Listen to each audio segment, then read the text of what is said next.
listening to the HR Mixtape, your podcast with the perfect mix of practical advice, thought-provoking interviews, and stories that just hit different so that work doesn't have to feel, well, like work. Now, your host, Sherry Simpson. Joining me today is Lisa McConnell, founder of Steeped Leadership.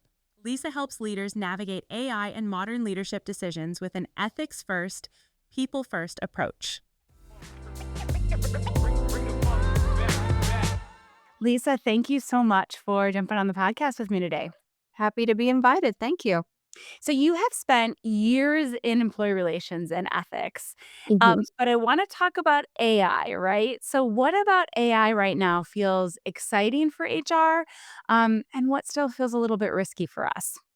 Well, there's a lot of exciting things with efficiency improvements, taking some of that mundane work that can be automated out of the workflow so that we can focus on more critical tasks. So that's definitely the exciting part.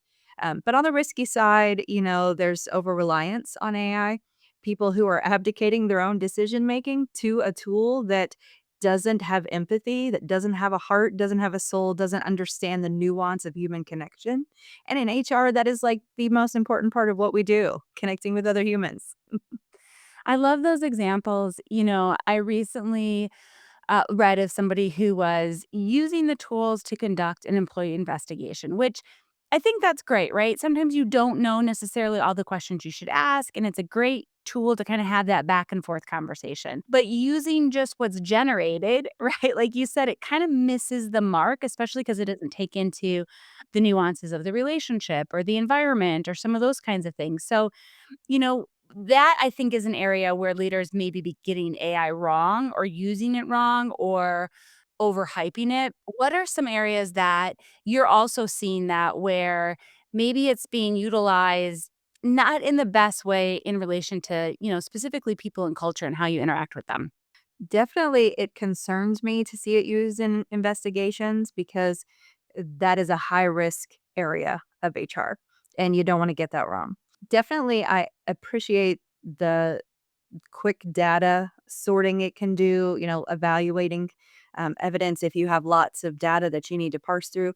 There's definitely some good uses for AI.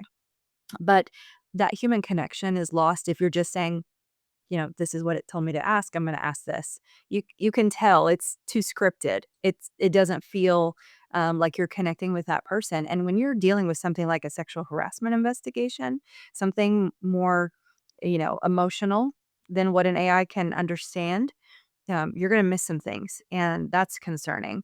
But there's a lot of other areas too where AI can be so great or so bad, depending on how it's used. It's all about the implementation, and it really requires a lot of forethought and making sure that you're using it for the right situations and in the right ways. How do we start to build that forethought? So, a lot of organizations now I have heard are kind of having these mandates. I'm using that term loosely. Like, we will use AI, figure out how to use it. And while at the core, I think that's a good business move, right? To understand and leverage the tools that are available for us. From an HR perspective, though, sometimes those mandates or those requests end up being we have to react to them. And this is one of those areas where I'm just not sure a reactive approach is going to be the best way to utilize tools like AI when it comes to humanity and dealing with humans, every day. So, how do we find that balance between smart and soulful, right? Using technology and humanity at the same time? So I think it's important for leaders to really define, what are you wanting out of this tool? Just saying, let's use AI because everybody's on that bandwagon and I want to get on it too. That's not the right approach. I think if you have specific goals in mind, then you can build smarter. If your goal is, let's improve efficiencies so that we don't have to hire as many people. Okay, talk to your team about, that's the goal. How can we help you to do your job better so that you can do more as we grow and we don't have to just keep filling spots? But be honest and transparent about what those goals are and then work with your people to build it, not just handing it to an IT person and saying, put this in. or handing it to an HR person and saying just use it, just make it work. It's going to take a multidisciplinary team to say, okay, what are the technology requirements and what are the safeguards we need to put in place for this? And what are the HR requirements and what do we need to do here? And whatever other departments might be utilizing it. You need people from those frontline roles and those leadership roles in each area to be talking the same language about what our goals are and how we're going to achieve them and what the risks are. If you don't have that level of intentionality and multiple parties looking at it from multiple angles, you're not going to probably get it right. So I think it's really important to have a little more intentionality and slow the process down just enough to get it right. I couldn't agree more. We just did a survey through Qualtrics around kind of anticipating workforce trends for 2026. And AI and automation was the top concern for over 400 people that, participated in the survey.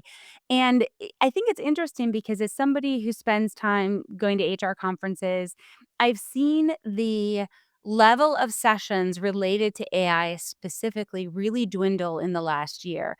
And I think it's because we've gotten kind of inundated with the concepts of like, hey, we have to use AI, but we've almost missed this tactical step. And how do I actually use it? Where do I implement it? Where do I start? And I think one of the places where we can start, which you've mentioned, is process. But even one step before that is ethics. How do we define in our organizations our ethical approach to using these tools? What are some recommendations you've had there or ways that you've seen organizations really tackle the ethical piece of AI kind of first before, inundating it into their organizations? So I think those are important questions that not enough people are asking because we sometimes get in such a hurry to save dollars that we don't think about the people that are involved and the impacts to them. Just like, in October last year when Amazon laid off 14,000 people and blamed it on AI. Well, it's not just AI that made that decision. It might have an impact. But I also think one of the ethical decisions we have to ask is, are we putting a tool above the people that we are supposed to be serving in our organizations, all stakeholders. It's not just about employees, it's also about the customer. I can't tell you how frustrating it is to people that I've talked to about, just trying to hit zero to get a person. With the customer side, you're talking to an AI and it's not understanding what you're wanting. And so then you just get frustrated and sometimes hang up and sometimes do business with another company that's not doing that. So there's a lot more at stake than just making one wrong decision. If you implement a tool and you don't do it in the right ways, you can lose customers and valuable employees.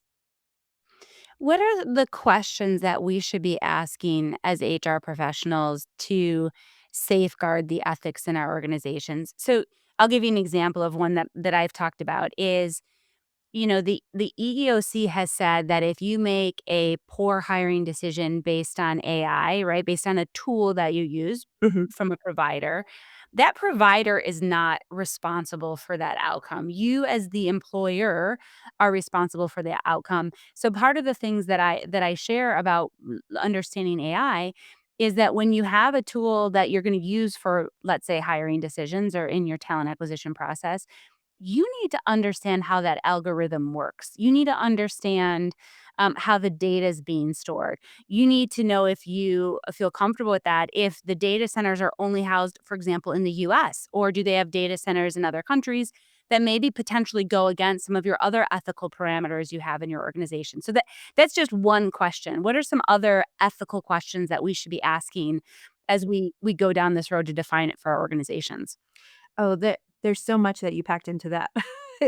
And it's a topic that I feel pretty passionate about because it goes back to that human element of decision making that can't be replaced. And with recruiting specifically, we also have to think about what that model was trained on because all we're talking about is large language models, predictive analytics, basically. It's looking at, well, what worked in the past. And so maybe that'll work in the future and it's predicting that next response. So if we put in bad data, just like in any other technology, bad data in is going to respond with, result in bad data out.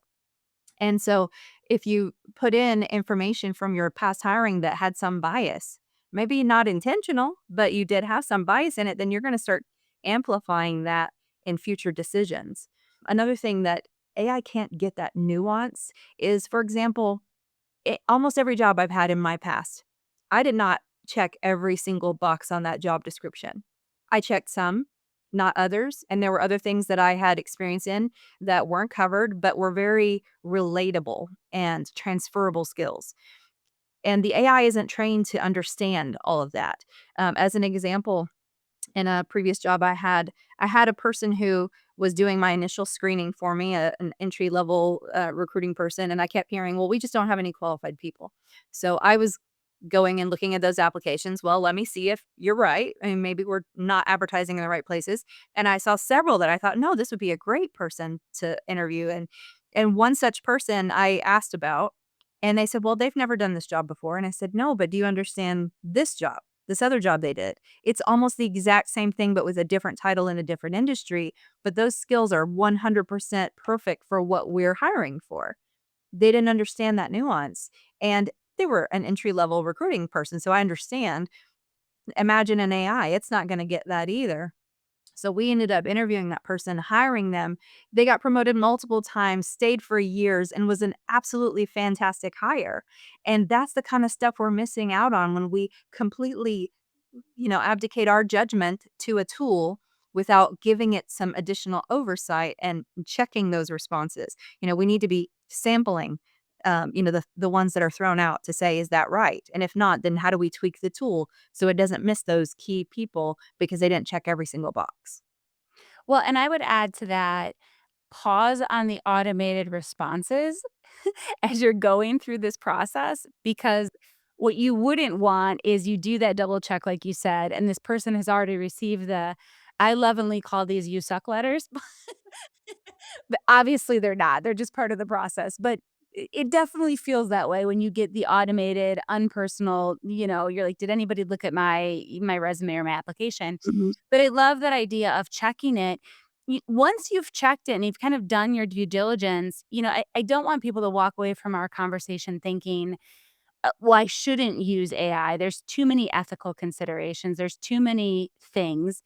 The reality is we need to create the guardrails, right, as to how we're going to use them in our organizations. So what are some of those guardrails we should start to consider? Ethics is definitely one of them, but there's more than just that. Yes, I think for one, we need to understand what our goal is. If go back to the recruiting example, if our goal is to narrow down our candidate pool because we have a ton of applicants, that's great, but let's make sure that we're narrowing it down in the right ways.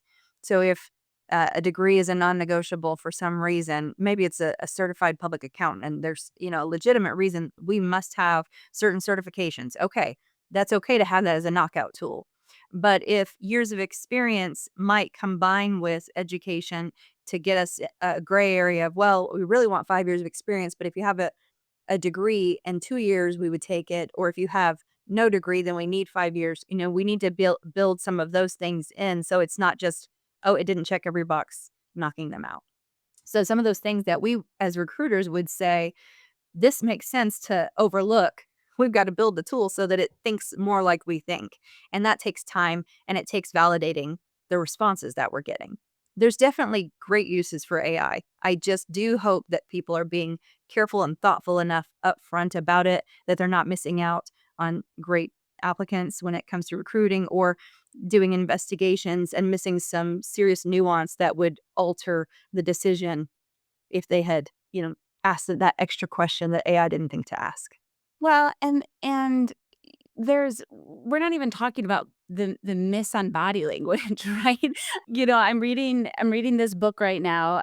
It's right next to me here. It is called What Every Body Is Saying, and it's written by Joe Navarro. He's an ex FBI agent, and it's fascinating because it really is, helping you become more observant of, people's body language. But I think about that in the context of interviewing and some of these other things that have been great time savers, right? Like, hey, submit a video answer to these questions. Like, that's great. It is great. But there's a lot that you have to consider, right? How many times did they record it? Are they maybe neurodivergent and that particular modality of recording things is very difficult for them, but it has no reflection on their ability to do the job? Mhm. So I think that leads us to a place where HR professionals need to be cognizant of their own skill development. So while they are going down this road of leveling up their technology and utilization of AI tools, there's this other bucket of skills that they really need to lean into. One of the things I would add in that bucket is critical thinking, right? They need to be doing critical thinking exercises so that they can identify these parameters and maybe slippery slopes they could get into with AI. What are some of those other skills that we also should be focusing on in tandem with, our our AI skill development? Well, you 100% hit the nail on the head. That is you took the words out of my mouth. Critical thinking is what I talk about with multiple groups. In fact, I do a lot of training with folks on critical thinking skills and improving those because cognitive debt is one of the biggest risks of using AI. People rely so much on it, they lose those critical thinking skills. There are situations where it's funny in the moment, but when, I've asked someone, "Hey, where do you wanna go out to dinner? Where do you wanna go? What movie do you wanna go see?" And they'll get out their phone and ask ChatGPT for suggestions. I'm like, "Do you not know what you want?"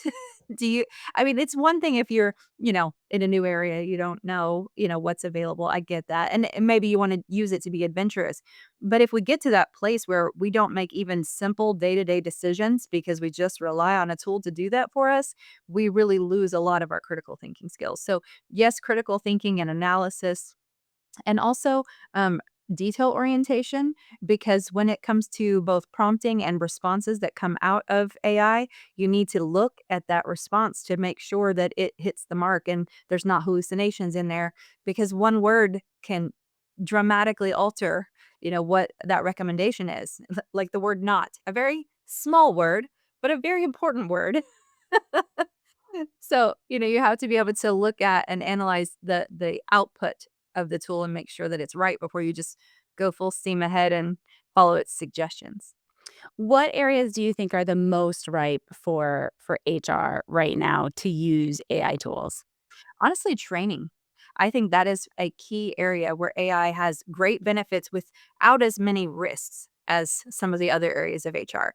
For example, when I go to create a video, I'm going to be very critical of myself and I'm probably going to do 2, 3, 4, 5, 10 takes to get it right. So if I want to create a short training video to explain a concept, I can do that in seconds with AI and there's no retake needed. There might be some additional prompting needed because it's not always gonna get it right. Um, on the first try, I might have to try a few different things to say, "No, that's not quite what I was looking for," but it does give you an opportunity to add some context and content to your training to make it more engaging and relatable to people without all the time and effort that it takes to get your video production team out to make the best content. Well, and that's such a good example for I think about our HR departments of one. There are so many HR departments out there who are managing all the things, right? Not just kind of the core of payroll and benefits and the day to day, but now they have this responsibility of training and development as well. Mhm. One of the tools that I absolutely love is something called 11 Labs. You can basically train it on your own voice, and so then you can use that to have it read text in your voice, and it's pretty good. Yeah. And in some ways, it's pretty scary, but also just think about the time savings. If you're not a person who likes to be on camera, but you know that there are visual learners, you can use a tool that maybe creates some of that animation, like that hand-drawn animation.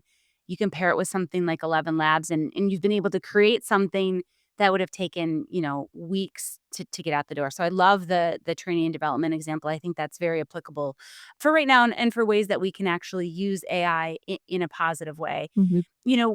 What do you think as you think forward for the next year, what do you think is one of the most exciting opportunities and potentially one of the biggest risks? I think probably the biggest risk to me is just any decision that's gonna impact people and their livelihoods. If you're making decisions based on somebody's job, whether they're gonna have a job or not, and you just farm that out to a tool, I think that's a bad application of AI. I think if you're using it just to parse data, if you're using it to help think of new creative ways to do something, those are excellent uses. I think the creative side of AI is really exciting because it can help you kind of kick off. It's like having a brainstorming partner. It's really a great way to get ideas that you can then build upon. I think if you get ideas and then just say, okay, that sounds good and do it, it's not going to be as good as if you add your human touch to it. So I really think that partnership is key in anything we do with AI. There always needs to be a human in the loop. There always needs to be someone looking at the oversight of the output and decisions that are made. It should never be something where we farm out decision making, especially if it impacts people's jobs. I love that. I love the idea of a partnership too. I jokingly refer to my chat GPT as Steve. So I will tell people I need to go consult Steve on my, whatever I'm writing. So, Mhm. so I love that. As we wrap our conversation up, what's one thing that you would encourage our listeners to take back to their leadership team this week? One conversation that they should have that maybe they haven't had around AI with that team to get them to, I don't know, move the needle in whatever way that you think is probably the most important right now. I think let's get curious together. That's a thing I would like for people to say to their teams. Let's get curious together. Let's think about how can the tool best support the work that we're doing and amplify it and improve it, not replace any person, but to help that person do their job better. Those are the things that I think are most important is let's help humans work better and smarter. Let's not replace them. I love it. Well, Lisa, this was a great conversation. As always, I'm excited every time I get to talk about AI. I think there's a lot of good that's going to come from these tools, and I also think it's going to bring humanity back. I think the pendulum's going to swing in such a way where those skills are going to be even more important than they ever were before, while we utilize the tools like AI for automation. So, Lisa, thanks for sitting down with me. Thanks. It was great. I hope you enjoyed today's episode. You can find show notes and links at thehrmixtape.com. Come back often and please subscribe, rate, and review.